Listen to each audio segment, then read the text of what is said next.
Hope you're doing well. I know it's been a while since I last posted the video, but yeah, here we are nevertheless. So this video and the next few videos are going to be a small playlist kind of, and in this playlist we'll be diving deep into OpenTelemetry. But as from the thumbnail you can tell, this video will be diving deep into observability. Now, why observability? Because if you understand observability, it will be a bit easier for you to understand what OpenTelemetry is all about. So without further ado, let's start with OpenTelemetry, or I mean observability. So let me share my screen, and I have something prepared for you with which you'll be able to understand the concepts better. So again, OpenTelemetry for beginners, and the part one of the video, what is observability? Now, I want you guys to imagine a scenario, okay? Imagine a scenario where you are the head of the emergency department in the hospital, okay? I always wanted to be a doctor as a kid, and maybe some of you also wanted that as well. So let's all just live that dream for the next minute or so, okay? So you are the head of the emergency department in a hospital, and you are on your break, okay? You're sipping tea, eating biscuits and all, and suddenly you hear chaos in the background. And as a doctor, you instantly know that something has gone wrong. So something is happening. Okay, so I'm laying emphasis on these words because these are important. Chaos in the background, something has gone wrong, something is happening. So as a doctor, there are you obviously know there are some set of patients that are assigned to you, right? So you already know that the last you checked, they were all normal and their vitals were all stable as well. So what exactly went wrong? That is our next question. So what has went wrong? So what happens is a nurse rushes in and she says, hey, doc, a patient is crashing. Okay, so a patient that was assigned to you is crashing. So what is happening? The nurse tells you that a patient is happening. So we got to know what is happening. Okay, so basically on the way to the OT, you ask them further details, like when did this start happening, what was the last recorded vitals, what was the medicines that they last took, etc., etc. Okay, let's not go deep into all those things, but you get the gist, right? So now you reach the patient and you see that the patient's condition is deteriorating rapidly, but you still don't know whether the issue is with the heart, the lung, or is it an internal bleeding, or is it a reaction to an allergy.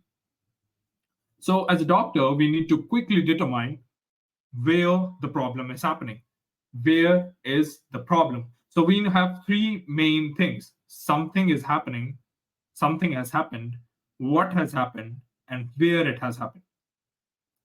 So we obviously know that it is happening somewhere in the body, but where in the body? Now we can't just open the patient up, just do a surgery and then see, okay, oh, this is the problem. We can't do that. That will risk the patient's life. So what we do is we check the heart monitor, the oxygen saturation levels, blood pressure readings, ECG, maybe even put them in for a quick ultrasound or blood test.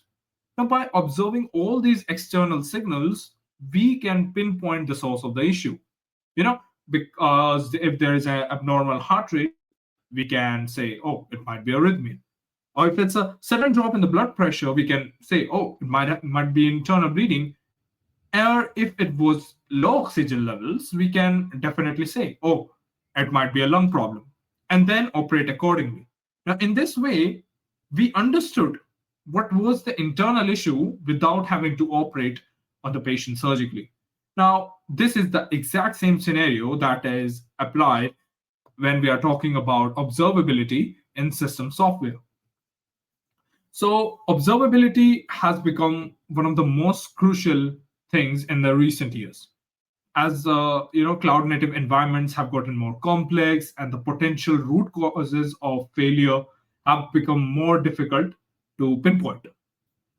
It if I have to say observability in the layman terms, as we just explained in the scenario before, it helps us understand a system from outside without letting us, without letting us knowing its internal workings.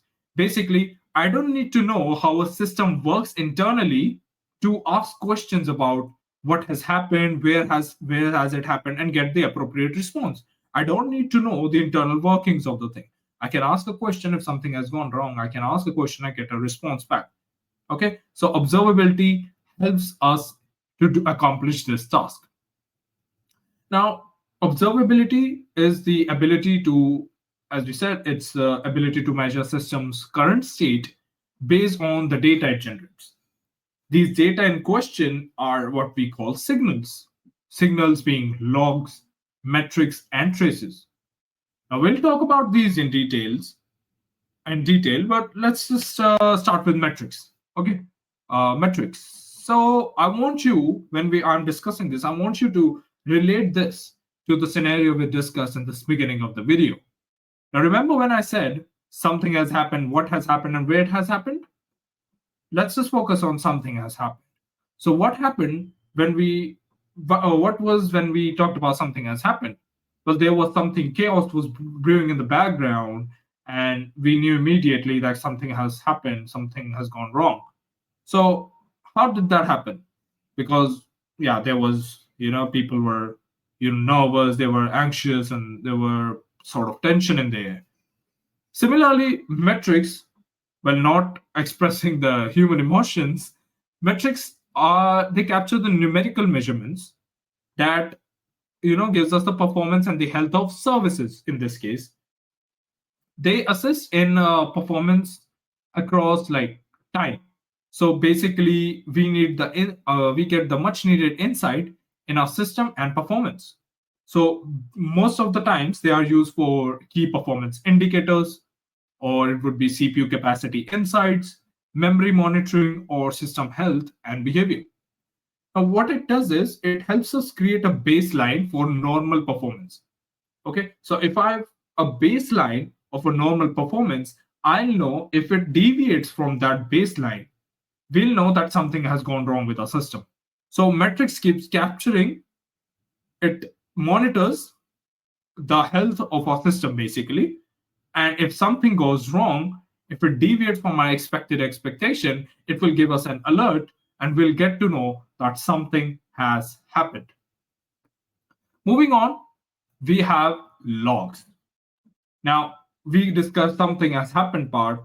Now, what is happening? Let's lay emphasis on what is happening.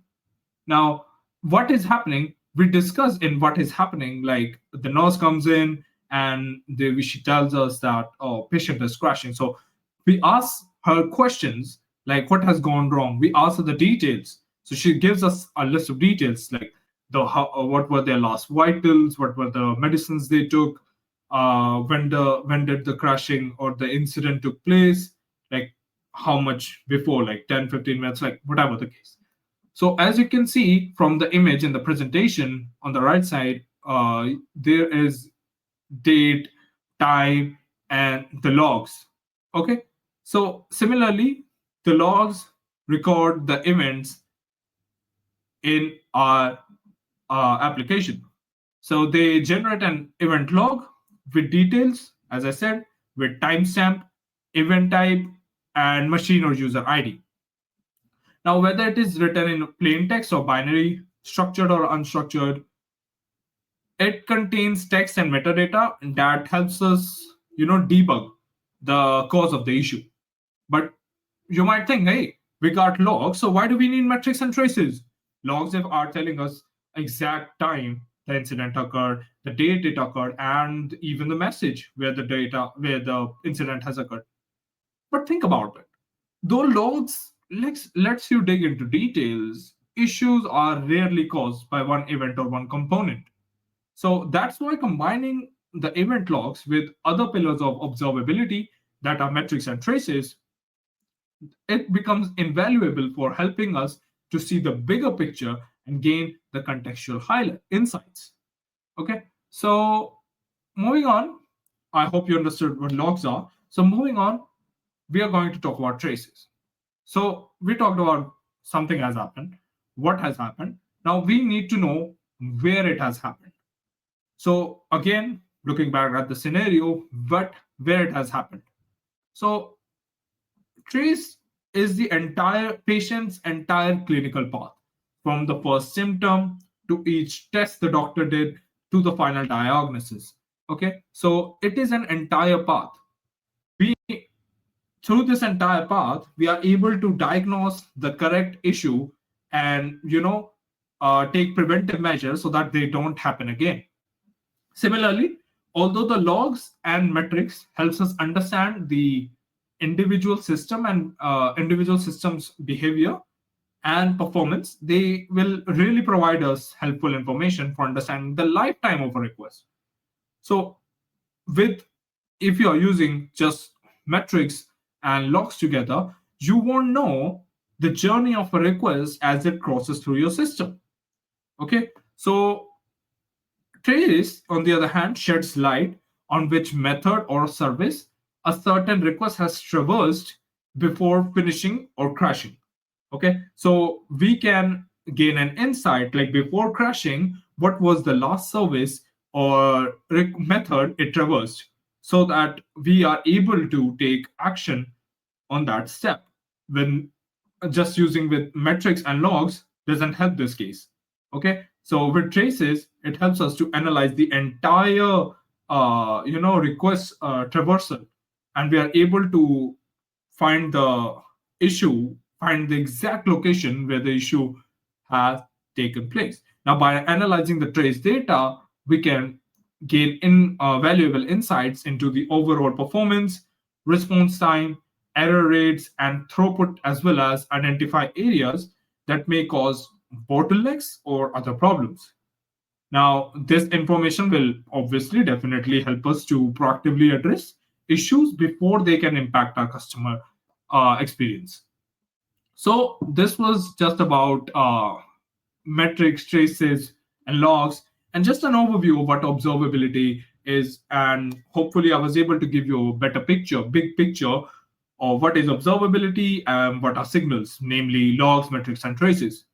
Well, it's just the tip of the iceberg when we are talking about observability, and I would love to talk more about it. But I just wanted to keep this a short, this first video a short one, so that you can get a just a good idea, and we can start with OpenTelemetry real soon. So the next video, as you can see on your screen, the next video will be about what is OpenTelemetry, and I'll be making that video soon as well. So till then, you can follow me on socials because I share my technical blogs, any threads that I make on tools that I'm using currently. So any new insights you want to get a good grasp on, I share them on my LinkedIn and Twitter. So make sure you follow me over there.